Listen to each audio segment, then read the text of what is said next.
Uttarakhand cabinet ने सरकारी और निजी विश्वविद्यालयों को 15 दिसंबर से खोलने की इजाजत दे दी है। वहीं कैबिनेट की इस अनुमति के बाद कांग्रेस ने सरकार को घेरा है। कांग्रेस के प्रदेश अध्यक्ष प्रीतम सिंह ने कहा कि प्रदेश सरकार ने आज 3 महीनों से भी ज्यादा समय से सचिवालय में आम जनता, विपक्ष और मंडी कर्मियों का और मीडिया कर्मियों का आवागमन प्रतिबंधित कर रखा है। कोरोना संकट की आड़ में सरकार आखिर सत्ता के केंद्र सचिवालय में छुपाना क्या चाहती है? आज जब सभी प्रतिष्ठान, शिक्षण संस्थान, बाजार और शहर सभी अनलॉक किए जा रहे हैं, ऐसे में अकेले सचिवालय को बंद रखना कहां तक सही है? कहा कि सरकारी और निजी विश्वविद्यालयों और डिग्री कॉलेजेस को खोलने की इजाजत देकर छात्र छात्राओं के जीवन के साथ खिलवाड़ किया जा रहा है। प्रदेश के स्वास्थ्य विभाग के महानिदेशक खुद कोरोना संक्रमित हैं। आए दिन प्रदेश में लोगों की मौत हो रही है। समझ में नहीं आ रहा ये सरकार करना क्या चाहती है।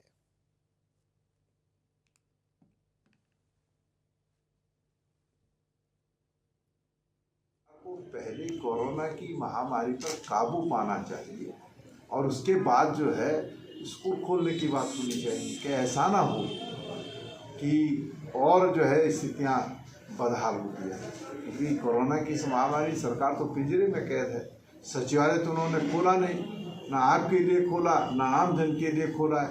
तो बताए ना त्रिवेंद्र जी, सचिवालय आप खोल नहीं रहे, लेकिन आप जो स्कूल खोलने की बात कर रहे हैं, कॉलेज खोलने की बात कर रहे हैं, बच्चों के भविष्य से क्यों खिलवाड़ कर रहे हैं? और मैं कहना चाहता हूं कि आज अभिभावक भी इतना डरा हुआ है कि वो अपने बच्चों की जान से खिलवाड़ नहीं करना चाहता।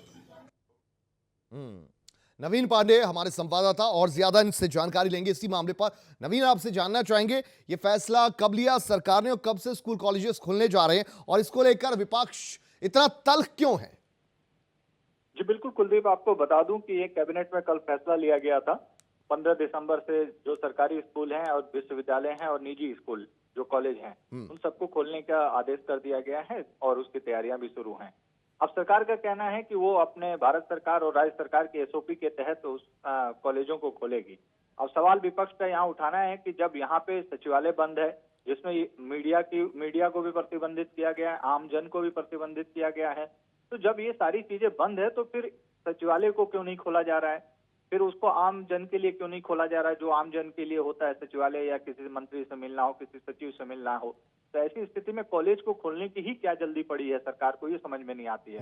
इसको लेकर प्रीतम सिंह ने काफी हमला किया है और उसके साथ में जो उनके पूर्व प्रवक्ता और उत्तराखंड कांग्रेस कमेटी की जो सदस्य हैं गरिमा महरा, उन्होंने जम के प्रहार किया है। और इस पे उनका कहना है कि इस मामले में त्रिवेंद्र सिंह रावत क्या चाहती है कि क्या लोग बच्चे स्कूल जाएं और कोरोना से पीड़ित हों, क्योंकि उन्होंने साथ में भी जोड़ा है कि दिसंबर के महीने में कोरोना की लहर आई तो फिर ये दिक्कतें बढ़ी हैं, रोज मौतें हो रही हैं, तो ऐसे में क्या स्कूल खोलना उचित है? उन्होंने ये सवाल किया है। कुलदीप, आपको अभी एक अपडेट दे दूं, अभी हमारे पास जानकारी आई है कि हरीश रावत ने उससे 2 कदम और आगे बढ़ के, मैं आपको अपडेट दे रहा हूं, आगे बढ़ के ये कह दिया, इसी मामले में उन्होंने समर्थन करते हुए कह दिया है कि यदि सचिवालय को, इसका मतलब कॉलेज खोल रहे हैं, स्कूल खोल रहे हैं, तो फिर सचिवालय भी खोलें। यदि सरकार, त्रिवेंद्र सिंह रावत सरकार सचिवालय नहीं खोलती है तो फिर वो उस पे उपवास या धरने पे बैठ सकते हैं। ये एकदम अपडेट दे रहा हूं अभी का, तुरंत का। जी कुलदीप। ठीक है, और ये भी आपसे समझना चाहेंगे सरकार की अपनी ओर से क्या दलील है, क्यों इतनी जल्दबाजी है कि बच्चे कॉलेजेस पहुंचे? क्या कुछ ऐसा चल रहा है, मुझे ये समझाइए, क्योंकि रोजाना 300 से 400 कोरोना के मामले तो अभी आ रहे हैं। जी बिल्कुल कुलदीप, यही सवाल विपक्ष भी कर रहा है कि आखिर ऐसी क्या जल्दी है और ऐसा क्या हो गया सरकार को कि वो खोलना चाहती है। देखिए कुलदीप, अगर ये विश्वविद्यालय खुलते हैं, चाहे वो सरकारी हो या निजी कॉलेज हो, तो इसमें बच्चे बाहर से भी आते हैं। अब एक तरफ तो आपने जो बॉर्डर्स हैं उन पे आपने कोरोना का टेस्ट कराने के लिए बोल दिया। अब वो बच्चे आए, पहले तो टेस्ट कराएं, फिर जो बच्चे आते हैं हॉस्टल में रहते हैं, वो खाना खाते हैं, भोजन करते हैं, तमाम चीजें होती हैं। तो ये सारी कई चीजें ऐसी दिक्कतों वाली बात है जिसको लेकर अब सरकार क्यों खोलना चाहती है? ऐसी क्या मजबूरी आ गई सरकार को कि कॉलेज खोल के, और निश्चित तौर पे निजी कॉलेज खोल रहे हैं तो उसमें कहीं ना कहीं फीस को लेकर अभिभावक से या बच्चों से जो फीस लेने हैं वो सारी कहीं ना कहीं गणित बना रही होगी सरकार।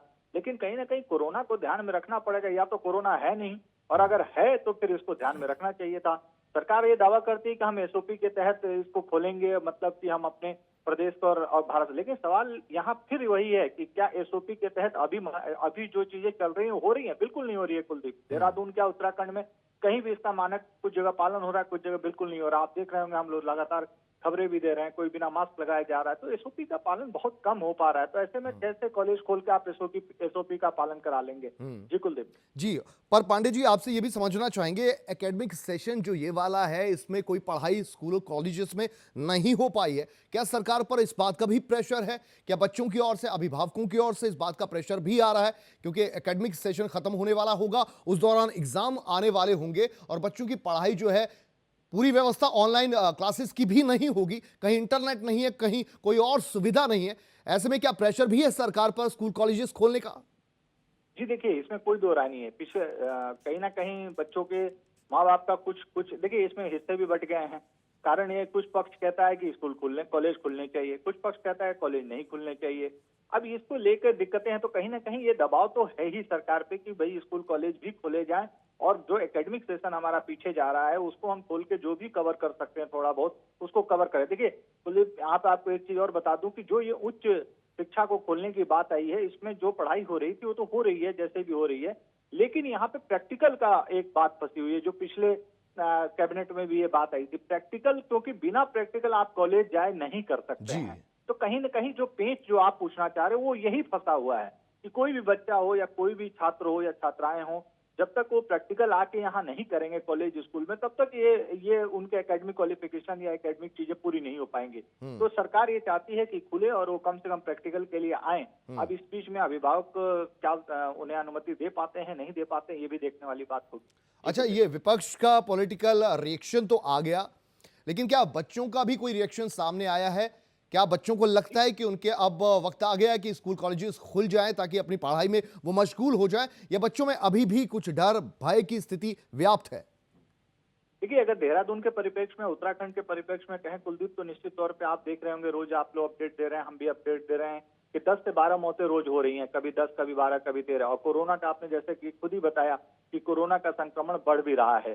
तो कहने का मतलब कि कोरोना का संक्रमण बढ़ रहा है, मौतें भी हो रही, तो कहीं ना कहीं बच्चों के भी डर भी है। लेकिन साथ में ये भी बात बिल्कुल सही है कुलदीप कि कहीं ना कहीं एकेडमिक रूप से बच्चे भी चाहते हैं चीजें खुले, लेकिन अब उस एसओपी के तहत खोलने की बात आ रही है। लेकिन आपको एक बात और बताया जाए, जब कल कैबिनेट हुई तो उसमें राजकीय प्रवक्ता जो शहरी विकास मंत्री मदन कौशिक, उनसे पूछा गया था कि क्या एसओपी में तो नियम यह है कि 50% बच्चे आएंगे और उसके तहत, तो उन्होंने कहा नहीं, ऐसा कोई नियम अभी हम नहीं डिसाइड कर पा रहे हैं, आने वाले दिनों में हम इस पे बताएंगे। तो देखिए, अभी खोलने की इजाजत तो हो गई है, लेकिन सरकार खुद ही इस भ्रम में है कि क्या हम 50% दे पाएंगे, क्योंकि अगर नहीं देते हैं तो फिर एसओपी का उल्लंघन होता है या फिर कोई नया एसओपी जारी करेगी सरकार, इसका हमें इंतजार करना होगा। जी कुलदीप। बहुत शुक्रिया नवीन पांडे इस पूरी जानकारी के लिए आपका।